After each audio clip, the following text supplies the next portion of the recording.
Hola, nosotros. Camila Bautista Rodríguez. Julio Alejandro Ábalos Arellano. Atsiri Collazo. Karen Montserrat de la Rosa Castañeda. Yasmín Guadalupe Castañeda Martínez. Somos estudiantes de la licenciatura en Educación Primaria de la Benemérita Escuela Normal Manuel Ávila Camacho. Conformamos el equipo número 1 y a través de este video brindamos las respuestas a 8 interrogantes que nos permiten analizar y reflexionar acerca del saber y del conocimiento que los maestros deben poseer para llevar a cabo el proceso de enseñanza con fines al aprendizaje en la educación primaria. Además, se suman objetivos como describir y analizar el proceso de enseñanza en función de los campos de formación académica en la educación primaria, describir y analizar los tipos de saberes que los docentes utilizan en el ejercicio de la docencia y que los alumnos también ponen en juego, analizar las estrategias, recursos, enfoques de enseñanza y formas de evaluación que se utilizan comúnmente en el aula y, por último, comprender la manera en que se construyen los ambientes de aprendizaje, así como los aspectos que se ponen en juego como el plan y programas de estudio, enfoques, estrategias de evaluación, contextos socioculturales y escolares. A continuación, presentamos cada una de las preguntas. ¿Qué tipo de saberes o conocimientos utilizan los maestros en formación para resolver los desafíos de su práctica? Los saberes o conocimientos se refieren a todo aquello que utilizan los docentes para resolver los problemas a los que se enfrentan en su labor como docentes. Dichos saberes no son propios de los docentes titulares o de los docentes que trabajan de manera formal u oficial, sino que también son saberes que adquieren los docentes en formación, quienes también realizan sus propias prácticas. Tardif nos menciona una clasificación acerca de los saberes o conocimientos que utilizan los docentes titulares y docentes en formación en su práctica, siendo estos saberes docentes, saberes disciplinares, saberes curriculares y saberes experienciales. En los saberes docentes se refiere a los saberes pedagógicos, los que son para la enseñanza y aprendizaje, o sea, sobre estrategias y metodologías de enseñanza y aprendizaje, en donde se ven implicados los conocimientos acerca de la planeación, secuencias didácticas, recursos didácticos y evaluaciones. En los saberes disciplinares se refiere al conocimiento de las asignaturas que se enseñan o se enseñarán. En los saberes curriculares, al conocimiento que se obtiene a través de los planes y programas de estudio. En los saberes experienciales, a los que se adquieren durante la práctica. Mercado nos menciona dos tipos más de saberes, que son de organización del trabajo en las aulas y de procesos reflexivos, en donde en organización del trabajo en las aulas se ven implicados la promoción del trabajo en conjunto, la valoración de los contenidos curriculares a impartir, la consideración de las necesidades del grupo y la posibilidad de atender a los alumnos de manera individual según sus necesidades o posibilidades, además de la consideración del factor tiempo, que es uno muy importante, ya que se ve implicado en las actividades a desarrollar tanto por parte del docente como del alumno. Y en el segundo conocimiento que nos menciona Mercado, que es el de proceso reflexivo, nos habla específicamente de anticipación e improvisación, en donde anticipación es donde se busca, se examina y se planean los temas, actividades y materiales a utilizar en clase. Se adquieren conocimientos acerca de la distribución y estimación del tiempo del avance del grupo y de los tiempos que se dedican al quehacer docente, como los tiempos que se consideran en el plan y programas de estudio. Asimismo, conocimientos que se adquieren a través de los eventos socioculturales y tareas administrativas que desarrolla el docente y que también forman parte de su práctica educativa. En los conocimientos de improvisación son conocimientos que se pueden integrar en los saberes experienciales que nos menciona Tardif, debido a que estos se adquieren durante la práctica educativa y que resultan como respuestas de una demanda o problemática inevitable no considerada en el desarrollo de la clase. ¿Cómo se construyen y se apropian los saberes de los maestros? Los saberes se construyen tanto de forma individual como grupal, porque a los docentes se les forma en grupos, o sea que los docentes se forman de manera en conjunto, con más personas, pero desarrollan su práctica y aprendizaje también de forma individual. Hay saberes que se adquieren mediante el estudio de las teorías y metodologías, como ya lo hemos visto. Sin embargo, es bien sabido que también se adquieren a través de la experiencia como producto incluso de alguna práctica no legítima, como lo es la improvisación. Entonces, la apropiación de dichos saberes es únicamente mediante la práctica, a lo largo del desarrollo de ésta. Los conocimientos se adquieren en distintos momentos de la vida personal y profesional de los docentes. Esos saberes se articulan a la institución escolar en la que practica como parte de las experiencias vividas por parte del docente. ¿Cómo se diferencian los conocimientos de las áreas disciplinarias de sus enfoques de enseñanza? Para dar respuesta a esta pregunta es necesario que entendamos primero qué son las áreas disciplinarias y los enfoques de enseñanza. Las áreas disciplinarias son las experiencias de formación profesional necesarias para adquirir el carácter distintivo. En este caso, en la educación primaria son los campos formativos. Por otra parte, los enfoques de enseñanza se refiere a la forma en cómo enseñan los profesores. Esto quiere decir a las intenciones y estrategias que implementan. Por lo tanto, podemos decir que los conocimientos de las áreas disciplinarias van implícitos en los enfoques de enseñanza del profesor. Sin embargo, los conocimientos nos dicen qué se va a enseñar y los enfoques nos dicen cómo se va a enseñar. De esta forma, un docente debe de analizar primero los conocimientos del área disciplinar con la que se trabajará y con base a eso buscar las estrategias adecuadas para transmitir los conocimientos y así definir el enfoque de la enseñanza. ¿Cuáles son los enfoques de enseñanza en la educación primaria? El enfoque de enseñanza describe de manera particular la forma de transmitir conocimientos por parte del profesor, esto basado en estrategias e intenciones del ya mencionado. A continuación se presenta una línea del tiempo en la cual se puede observar el proceso educativo, comenzando en los años 70, en la cual se muestran innovaciones educativas planteadas en cada década. En los años 70 se aplicó lo siguiente: currículum por área de conocimiento, programación curricular por objetivos y dinámicas de grupo. En la década de los 80 se democratizó la enseñanza, promulgando la Ley Orgánica del Derecho a la Educación en 1985.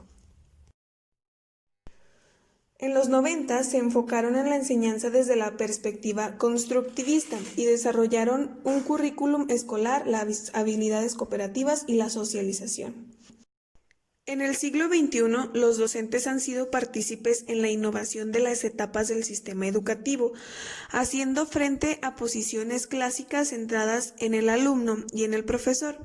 Ahora se hace al alumno capaz de enfrentar problemas, ya que la enseñanza está basada en aprendizajes autónomos, por lo cual se requiere planificar y enseñar asumiendo que se está reorientando hacia el alumno.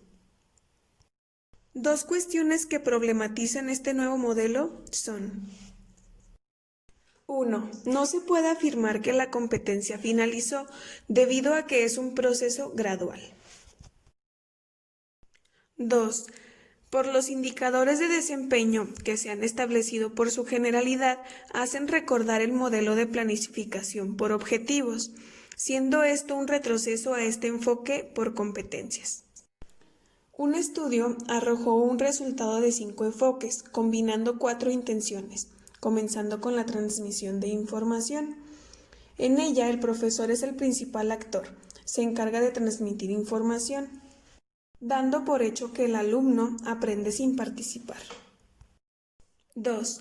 Adquisición del concepto. Al igual que el enfoque anterior, el alumno sigue siendo pasivo, simplemente le es transmitido el concepto. En el enfoque de desarrollo conceptual, el alumno adquiere el protagónico, ya que el profesor interactúa aún más con él.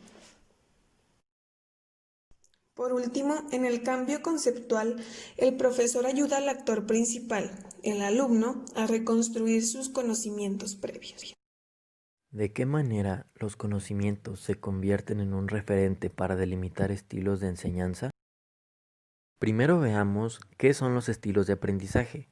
Estos constituyen la forma peculiar de cada maestro para conducir el proceso de enseñanza-aprendizaje y se construyen a partir de las experiencias personales de vida y la misma formación docente. Asimismo, con base en esas experiencias se elabora la mayoría de los conceptos que determinan el estilo de enseñanza: enseñar, aprender, evaluar, planear, etc. Tales concepciones son las gafas que permiten leer, interpretar y concretar el currículum en el aula, es decir, el hacer del maestro en el aula donde refleja sus consideraciones acerca de qué es enseñar y cómo se aprende. Siempre es oportuno reflexionar sobre los puntos importantes de las acciones particulares como docentes, ya que el estilo de enseñanza marca un estilo de aprendizaje y una forma de actuar en el aula que trascienden en la manera de actuar frente a conocimientos nuevos. ¿Qué se debe saber para enseñar?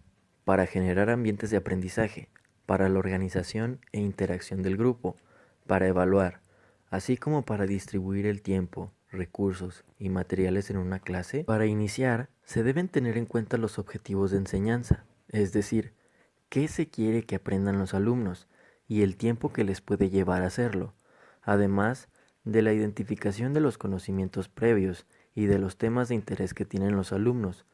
Nos permiten tomar decisiones para organizar la enseñanza y proceder estratégicamente para crear un ambiente propicio para el aprendizaje, así como la selección y organización de los contenidos escolares que le permitirán lograr dichos objetivos. Número 7.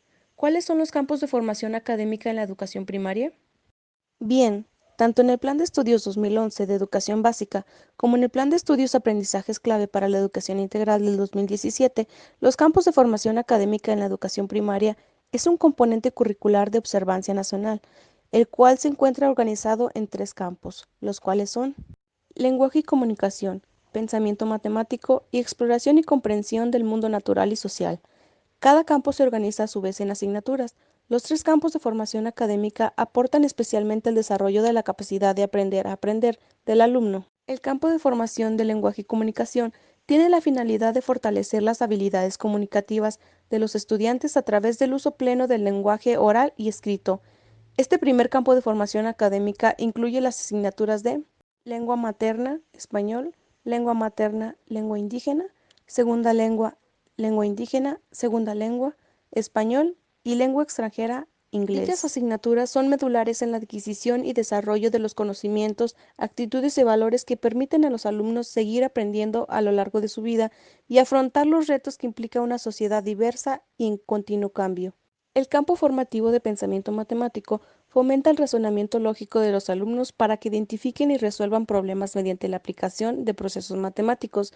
De este modo, este campo formativo comprende solo la asignatura de matemáticas. Siendo así, el pensamiento matemático se denomina como la forma de razonar que utilizan los matemáticos profesionales para resolver problemas provenientes de diversos contextos, ya sea que surjan de la vida diaria, en las ciencias o en las propias matemáticas. Por último, el campo formativo de exploración y comprensión del mundo natural y social, el cual propone facilitar la construcción del sentido crítico y autónomo de los estudiantes frente a los fenómenos naturales y sociales, por lo cual este campo en ambos planes de estudios ya mencionados abordan estas asignaturas: conocimiento del medio, ciencias naturales, historia, geografía y formación cívica y ética. Un objetivo central de este campo es que los alumnos adquieran una base conceptual para explicarse el mundo en que viven, que desarrollen habilidades para comprender y analizar problemas diversos y complejos y, consecuentemente, que lleguen a ser personas analíticas, críticas, participativas y responsables. ¿Qué métodos, enfoques, contenidos y formas de evaluar conocen? La evaluación se realiza con la finalidad de comprobar el aprendizaje del alumno. Está centrada en el maestro como agente activo y promueve la motivación del estudiante. Evaluación según sus agentes. Esta al igual se desglosa en 3 tipos: autoevaluación, heteroevaluación y coevaluación. La autoevaluación es aquella en la cual el estudiante valora su propio trabajo y desempeño. La heteroevaluación es en la que hace el docente a los estudiantes. La coevaluación es la que hacen los estudiantes entre ellos mismos. Por último, explicaremos estos tres instrumentos de evaluación, que son la lista de verificación, la escala estimativa y la rúbrica. La lista de verificación es la más sencilla de elaborar, pero también es la más limitada. Está compuesta por los indicadores y dos columnas para señalar si se cumple o no. La escala estimativa está construida por un registro en dos ejes. En el eje horizontal encontramos indicadores de tipo conceptual, procedimental y actitudinal. En la escala vertical encontramos rangos de calidad. Y la rúbrica es la más elaborada y potencialmente más exacta herramienta para calificar los diseños de evaluación por competencias. Está conformada por una matriz de doble entrada y cuenta con los siguientes elementos. En el eje horizontal se ubican los indicadores. En el eje vertical se definen los tipos de desempeño. En el cruce de cada indicador con un nivel de desempeño se elabora un elemento llamado descriptor, que es el que define con la mayor precisión el desempeño esperado para cada indicador.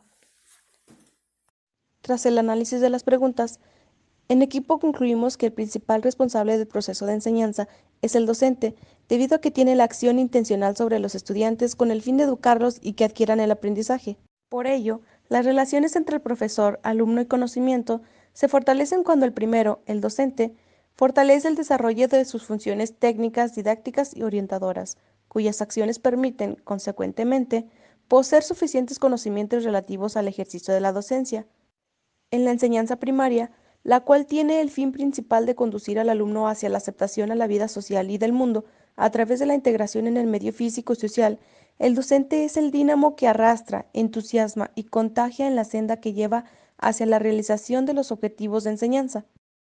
Como complemento a todas las áreas de conocimiento afines, demostrar su preparación para orientar correctamente el aprendizaje de sus alumnos, utilizando métodos y técnicas que exijan su participación activa en la adquisición de los conocimientos, habilidades, actitudes e ideales. Estableciendo nexos docente-alumnos para comprenderse mutuamente, pero el docente ayudándolos a realizarse lo más plenamente posible.